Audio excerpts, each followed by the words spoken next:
नमस्कार, मी डॉक्टर भूषण शानभाग आणि तुम्ही ऐकत आहात माझी कथा एक होता परमेश्वर.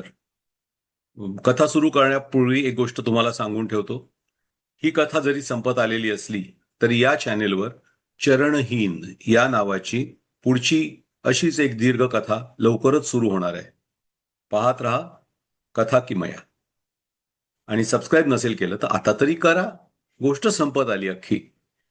15 तास होत आले गोष्ट ऐकताय. असू दे, सबस्क्राईब करा, लाईक करा आणि इतरांबरोबर शेअर करा. चॅनेलचं नाव आहे कथा किमया. तर सुरू करूया आजच्या कथेचा पुढचा भाग. मागच्या भागामध्ये आपण बघितलं होतं की नरसिंहवर्मननी सर्व राजांना पुलकेशीपासून फोडायला सुरुवात केली होती. विष्णुवर्धनवर हल्ला करून त्याचा त्यांनी वध केला होता. विष्णुवर्धनचा मुलगा जयसिंह पहिला, अर्थात त्याला पहिला हे नंतर म्हटलं गेलं, पण जयसिंह याला राज्यावरती वेंगीच्या बसवलं गेलं. पुढे काय झालं ऐकूया. नरसिंहवर्मननं जरी उघड युद्धाची घोषणा केली तरी तो स्वतः कांचीपुरमहून हल्लाच नाही.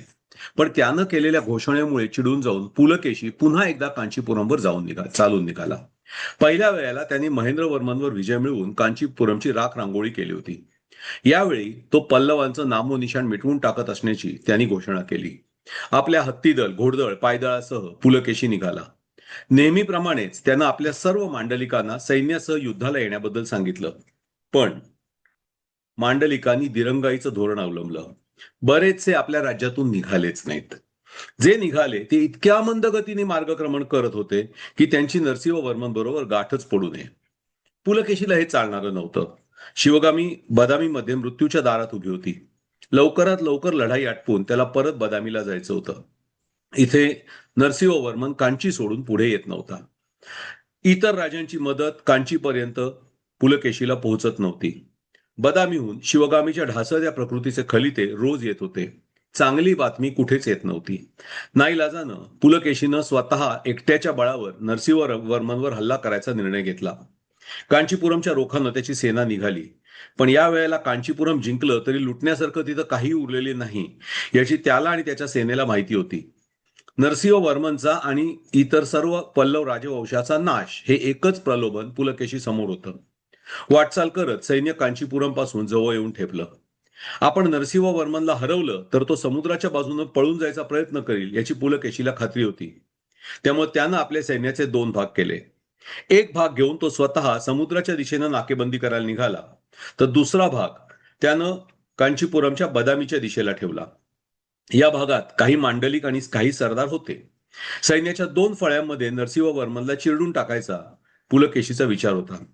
त्याच वेळी त्याचं आरमार समुद्रात तैनात होतं. जर कुठल्याही प्रकारे नरसिंहवर्मन निसटला तर त्याला जहाजासह समुद्रात बुडवून टाकायचे स्पष्ट आदेश पुलकेशीनं आपल्या आरमाराला दिलेले होते. आता पुलकेशी कांचीपुरमला वळसा घालून कांचीपुरमच्या पूर्व दिशेने येत होता. एक मजलेवर येऊन तो थांबला. पश्चिमेकडच्या सैन्यानं आपली जागा घेतली की कांचीपुरमहून एकाच वेळी हल्ला करायचा हा त्याचा बेत होता. पण त्याच्या मांडलिकांनी पश्चिमेहून पुढे यायचंच नाकारलं. मागच्या वेळच्या युद्धात आपल्याला कबूल केलेला मोबदला मिळालेला नसल्यामुळं आपण सहाय्य करणार नाही असं त्यांनी ऐनवेळी सांगितलं. मोबदला द्यायचे अधिकार सरदारांना नव्हते. त्यांनी पुलकेशीकडे जासूद पाठवले, पण हे जासूद रस्त्यातच गिरफ्तार केले गेले.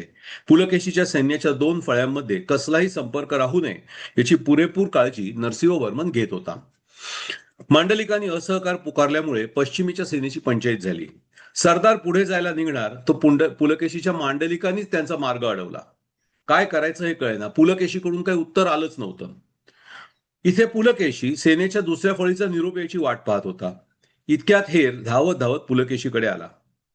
महाराज, महाराज, शत्रूचं सैन्य येत आहे, त्यांनी बातमी आणली. पुलकेशी धावतच डेऱ्याबाहेर आला. दूरवरून धुळीचे लोट उठत होते. आपण सहज या सैन्यावर मात करू शकू या आत्मविश्वासानं पुलकेशीनं सैन्याला लढाईसाठी तयार व्हायची आज्ञा दिली.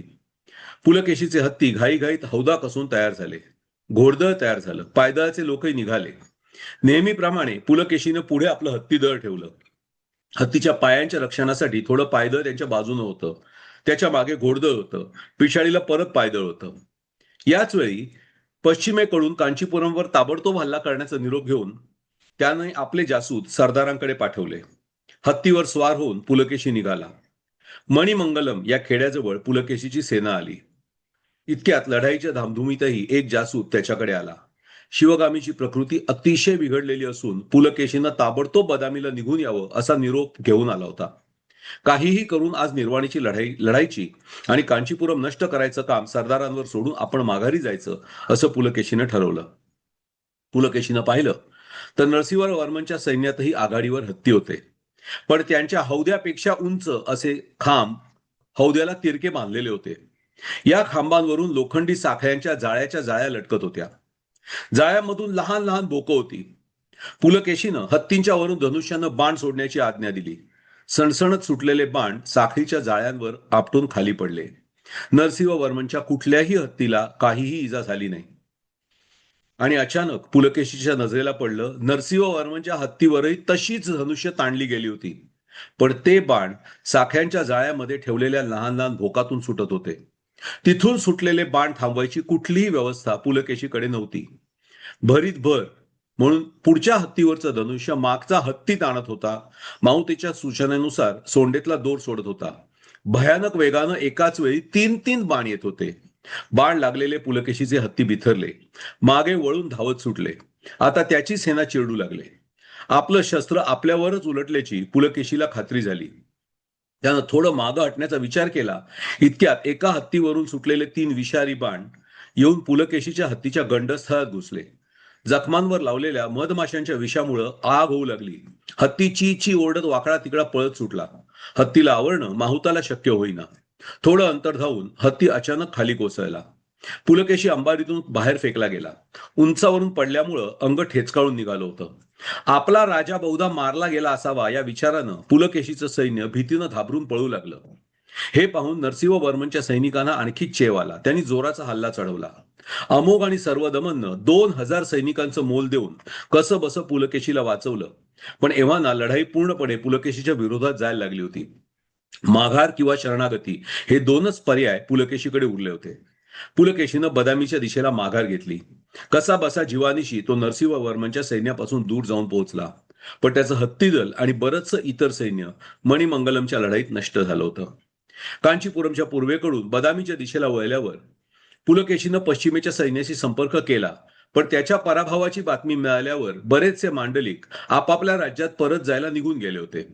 नरसिंहवर्मन बरोबरच्या लढाईत त्यांनी पुलकेशीची कसली मदत तर केली नव्हतीच, उलट त्याच्या सरदारांना सुद्धा साथ देण्यापासून रोखलं होतं.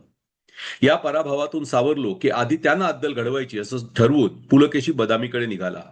सर्वात वाईट त्याला हे वाटत होतं की ज्या भावाला त्यानं त्याच्या शारीरिक व्यंगावर मात करण्यासाठी शक्य तितकं सहाय्य केलं, ज्याला स्वतःला सिद्ध करायची संधी दिली, त्या विष्णुवर्धनचा मुलगा जयसिंह मदतीला बोलवून सुद्धा ना स्वतः त्याच्या मदतीला आला, ना त्यानं आपल्या सेनेला पुलकेशीच्या मदतीला पाठवलं. बदामीच्या जवळ पुलकेशी जाऊ लागताच त्याला आणखी जासू देऊन भेटले. सर्वांच्या निरोपावरून पुलकेशीला एकच गोष्ट कळत होती, शिवगामी केवळ काही दिवसांचीच सोबती होती. तिला अन्न ग्रहण करता येत नव्हतं. सततचा खोकला आणि तापानं ती जर्जर झाली होती. पुलकेशीनं शक्य तितक्या त्वरेनं जाऊन तिला भेटावं असा प्रसन्नाचा तातडीचा निरोप आला होता. हत्तीवरून पडल्यामुळे पुलकेशीला सुद्धा दुखापत झाली होती. घोड्यावर बसून वेगानं जाणं त्यालाही शक्य नव्हतं. तरीही त्यानं रथ पाठवण्याबद्दल प्रसन्नाला कळवलं. रथ आल्याबरोबर रथात बसून पुलकेशी शक्य तितक्या वेगानं बदामीच्या दिशेनं निघाला. बरोबर घोडदळ होतं. उरले सुरले हत्ती आणि पायदळ यांना मागावून यायला वेळ लागणार होता.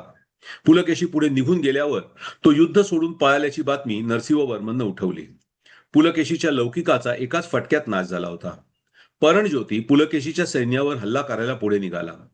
त्याच्या जोडीला सिंहल द्वीपाचा युवराज मनवर्मन होता. आपल्याला जेरीला आणणाऱ्या पुलकेशीचा नाश करायला तो सुद्धा उत्सुक होता. चेरा, पांड्या, चोला अनेक राजांच्या सेना पुलकेशीचा अंत पाहायला उत्सुक होत्या. बदामीला पोहोचल्याबरोबर पुलकेशी महालात जाऊ लागला. त्याच्या कानावर एक जोरदार खोकल्याची उबळ आली.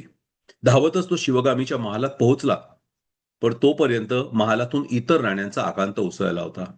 त्याची शेवटची भेट सुद्धा न होता शिवगामी अनंताच्या प्रवासाला निघून गेली होती. पुलकेशी आता मनानं थकला होता. शारीरिक थकव्याला त्यानं कदाचित किंमत दिली नसती, पण आता त्याच्या मनाला उभारी राहिली नव्हती. पराभवाचा सामना करण्याची वेळ त्याच्यावर आजवर कधी आली नव्हती. त्याच्या शस्त्रांचा मुकाबला कोणालाही करता आला नव्हता, पण आता नरसिंहवर्मननं त्याच्यावर मात करून दाखवली होती. भरीत भर म्हणून त्याचा प्राण असलेली शिवगामी त्याला न भेटताच कायमची निघून गेली होती. या स्वारीवर जाऊ नका हे तिचं म्हणणं ऐकलं असतं तर त्याच्या मनात विचार आला. आता काही उपयोग नव्हता. लहानपणापासून ज्याला सतत जपलं तो भाऊही सोडून गेला होता. त्याच्या मुलानं विश्वासघात केला होता हे त्याच्या जिव्हारी लागलं होतं. ज्यांना ज्यांना त्यानं आपलं मानलं ते सगळे त्याची साथ सोडून निघून चालले होते. त्याच्या राज्याचा बराचसा भाग त्याच्या हातातून निसटून गेला होता. तो अजेय नाही, परमेश्वराची ताकद त्याच्यात उरलेली नाही हे कळल्यावर त्याच्या सरदारांनी सुद्धा त्याची साथ सोडली होती. अनेक जण नरसिंहवर्मनला जाऊन मिळाल्याच्या बातम्या वेळोवेळी त्याच्याकडे येत होत्या. शेवटी जग सुद्धा उगवत्या सूर्यालाच नमस्कार करतं. पुलकेशी निराशपणे हसला. महाराजांचा विजय असो. एक जासूद आला होता. काय खबर आहे रे बाबा? थकल्या स्वरात पुलकेशीनं विचारलं. महाराज पल्लवांची सेना बदामीच्या दिशेनं यायला निघाली आहे. ठीक आहे. पुलकेशीनं प्रसन्नाला बोलावणं पाठवलं. प्रसन्न येऊन प्रणाम करून उभा राहिला. प्रणाम महाराज. लढाईची तयारी करायला सर्व सरदारांना आज्ञापत्र पाठवा प्रधानजी. त्यांच्यापाशी असेल तितकी सेना घेऊन ताबडतोब बदामीला हजर व्हायला सांगा. आणि सर्व सरदारांना आणि वेंगीला सुद्धा जयसिंहाला यायला सांगा. त्या कुब्जाचा मुलगा येतो का बघूया. प्रसन्न पाहतच राहिला. त्याच्या समोर पहिल्यांदाच पुलकेशीनं विष्णूला कुब्जा म्हटलं होतं. शेवटची लढाई लढायची आहे. या युद्धानंतर एक तर तो तरी राहील किंवा मी तरी राहील. लढाईची तयारी सुरू झाली. बदामीवर कोणी चालून येत असल्याचं गेल्या 2 पिढ्यांनी बघितलं नव्हतं. फार फार पूर्वी दुर्लभा राणीनं बदामीवरचा हल्ला परतवला होता, पण ते पाहणारं आता जवळजवळ कोणी जिवंत नव्हतं. परचक्राची भीती कोणीच अनुभवली नव्हती. चालून येणाऱ्या शत्रूनं आपल्या अजेय समजल्या गेलेल्या राजाला एकदा हरवलंय, त्यामुळे यावेळी काय होणार याबद्दल नागरिक अनिश्चित होते. त्यातच लहानग्या आदित्यवर्मनला पुलकेशीनं मागं सुरक्षित स्थळी पाठवून दिलं. याचा अनिष्ट परिणाम जनतेच्या मनावर झाला. बदामी सोडण्याचा विचार मनात जोर धरू लागला आणि वाजत गरजत एक दिवस नरसिंहवर्मनची सेना बदामीच्या दरवाजाजवळ येऊन ठेपली. पुलकेशी लढायला सिद्ध झाला, पण नरसिंहवर्मनच्या हत्तींना कसं थांबवायचं याचा उपाय त्याला अजूनही मिळाला नव्हता. नरसिंहवर्मन येतो आहे हे पाहून पुलकेशी लढाईला तयार होऊन त्याच्या समोर गेला. पण पुलकेशीच्या समोर आला तो सर्वदमन. आपलाच पायदळ प्रमुख शत्रूच्या सैन्यातून आपल्याशी लढायला येतोय याचा मोठाच धक्का पुलकेशीला बसला. त्यानं सर्वात प्रथम सर्वदमनवरच चाल केली. पहिल्या दणक्यात त्यानं सर्वदमनच्या सैन्याची प्रचंड नासाडी करायला सुरुवात केली. हे पाहून नरसिंहवर्मननं आपले हत्ती आणि घोडदळ पुलकेशीवर सोडलं. दिवसभर जोमाची लढाई सुरू होती.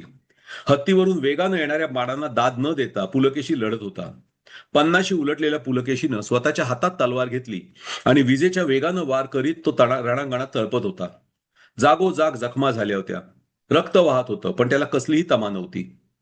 अचानक त्याच्या सैन्यात कोणीतरी जोरानं शिंग फुंकल्याचा आवाज झाला. पुलकेशीनं आशेनं पाहिलं. बहुधा वेंगीहून मदत येऊन पोहोचली असावी. त्यानं त्या रणधुमाळीत ओरडून प्रसन्नाला विचारलं, प्रधानजी, जयसिंह आला का? प्रसन्नानं मान खाली घालता घालताच नकारार्थी डोलावली. खिन्न मनानं पुलकेशी पुढं वळला. इतक्यात एक वेगवान बाण त्याच्या उजव्या दंडात घुसून पलीकडून बाहेर पडला. हातातली तलवार गळून पडली. ते उचलण्याचं सामर्थ्य सुद्धा उजव्या हातात उरलं नव्हतं. इतक्यात दुसरा बाण छातीत घुसला. पुलकेशी कोसळला. नरसिंहवर्मनच्या सेनेनं विजयाचा कल्लोळ केला. नरसिंहवर्मन स्वतः धुळीत पडलेल्या पुलकेशी जवळ आला. कांचीपुरमवर हल्ला करणाऱ्याची हीच गत होणार आहे रे, तो ओरडला. रक्तानं भिजलेल्या पुलकेशीनं वर पाहिलं. त्याच्या छातीतून जखमेतून रक्ताचा मोठा ओघळ वाहत होता. तू परमेश्वर नाहीस, तू पुलकेशीही नाहीस. तू फक्त स्वतःच्याच मस्तीत माजलेला एक वराह आहेस.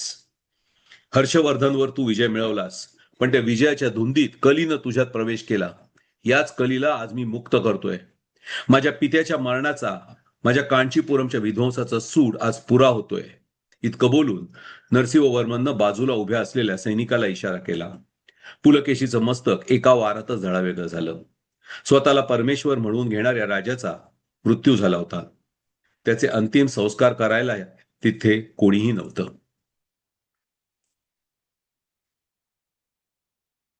हा भाग इथेच थांबूया. गोष्ट संपली आहे, पण पुढची गोष्ट लवकरच तुमच्या भेटीला येते. तिचं नाव आहे चरणहीन. पाहत राहा माझं YouTube चॅनेल कथा किमया. धन्यवाद.